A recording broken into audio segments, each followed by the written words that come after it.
Welcome to Maths Katta, my YouTube channel. Standard 10, Maths 2, Chapter number 3, Circle. In the last video, we studied about the circles passing through 1 point and 2 points. Now, today we are going to study about the circles passing through 3 points. In this case, there are two parts, that is case 1 and case 2. About the 3 points. If 3 points are collinear, what will happen? जर 3 points हे collinear असतील तर आपल्याला त्या 3 पॉईंट्समधून circle काढता येईल का? त्यासाठी डायग्राम बघा. Consider the points A B and C. These 3 points are collinear.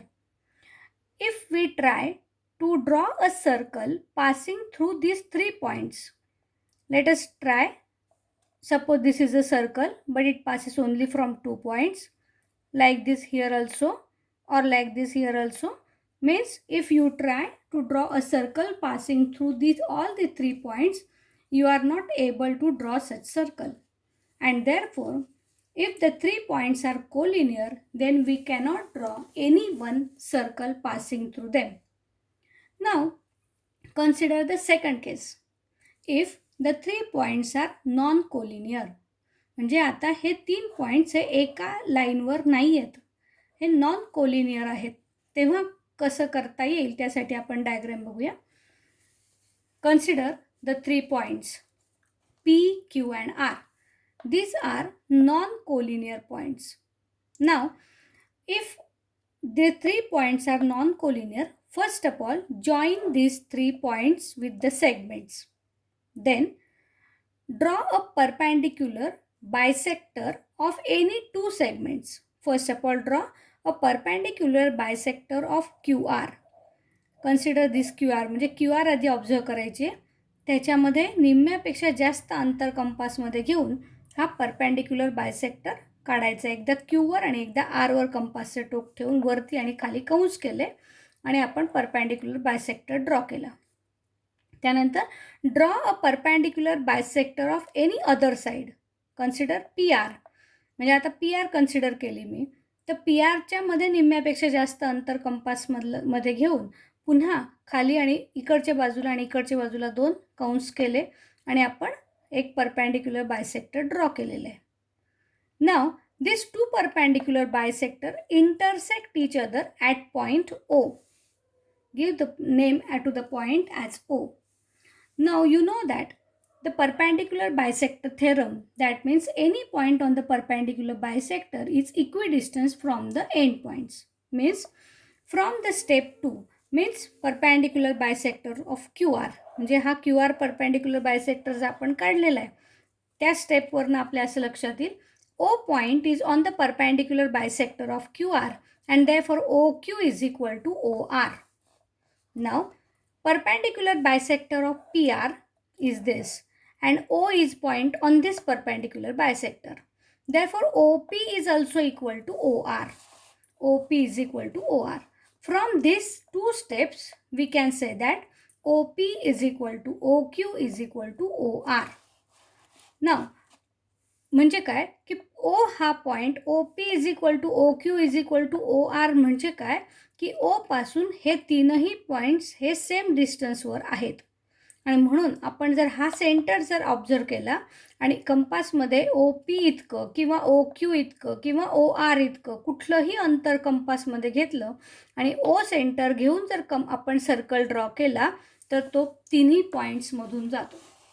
Now by taking the center O and radius is equal to OP or OQ or OR, if we draw a circle, then we say that one and only one circle can be drawn passing through these 3 non-collinear points. म्हणजे विद्यार्थ्यांना आता तुमच्या लक्षात आलं असेल की जर 3 पॉईंट्सचा प्रश्न असेल तर त्याच्यात 2 केसेस आहेत, एक कोलिनियर आणि एक नॉन कोलिनियर.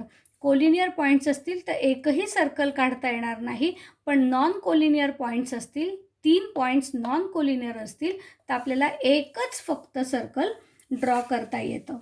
त्यानंतर पुढचा पार्ट आपण बघूया. New concept, that is a secant and tangent of a circle. Now observe this 2 figures. Consider first figure. O is the center of a circle and L is this line which intersect the circle in one and only one point, means it touches to the circle, and therefore in this figure line L is called as a tangent of this circle.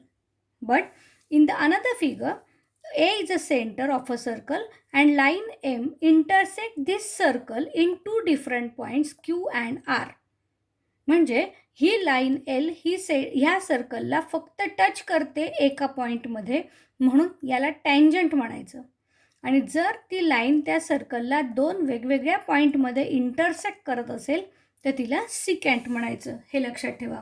Line L is a tangent and line M is called as a secant of the circle. Now the tangent theorem.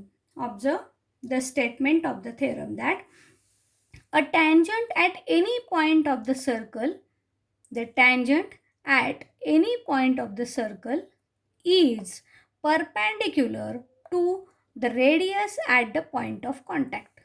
म्हणजे काय, तर आता हे circle आहे बघा. ह्या सर्कलवर आपण एक टँजंट ड्रॉ केली आहे. टँजंट कुठल्या पॉईंटला टँजंट आहे, ए ह्या पॉईंटला टच करते, म्हणजे टँजंट ॲट पॉईंट ए. मग ए हा पॉईंट सर्कलवर आहे. मग ह्या ए पॉईंटपासून जर आपण रेडियस काढला ओ ए, तर तो ह्या लाईनला परपॅन्डिक्युलर असतो. Line L is a tangent, म्हणजे ही एल ही लाईन जर टँजंट असेल तर ए पासून काढलेला रेडियस म्हणजे ओ ए हा त्या लाईनला परपॅन्डिक्युलर असतो. म्हणजे line L is perpendicular to radius O A. याचा अर्थ लक्षात घ्या, जर टँजंट दिलेला असेल तर रेडियस आणि टँजंट परपॅन्डिक्युलरच असतात, हे लक्षात आलं पाहिजे. मग आता याच्यावर एक एक्झाम्पल आपल्याला बघायचं आहे. In the figure radius of the circle with centre C is 6 centimetre. Line A B is a tangent at point A. Line A B, this is a line A B, is also a tangent of a circle at point A. Then answer the following questions. What is the measure of angle CAB and why? CABचं माप किती असेल आणि का? म्हणजे ही जर tangent असेल आणि हा जर टँजंट पॉईंट आहे, म्हणून रेडियस जर CA आहे तर तो काय असतो, टँजंट थेरमनुसार परपॅन्डिक्युलर असतो. म्हणजे याचा आन्सर काय येईल इथे, 90 degree, because it is a by tangent theorem. What is the distance of point C from line AB and Y?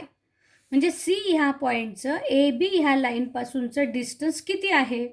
मग डिस्टन्स आपण नेहमी कसं मोजतो, परपॅन्डिक्युलर.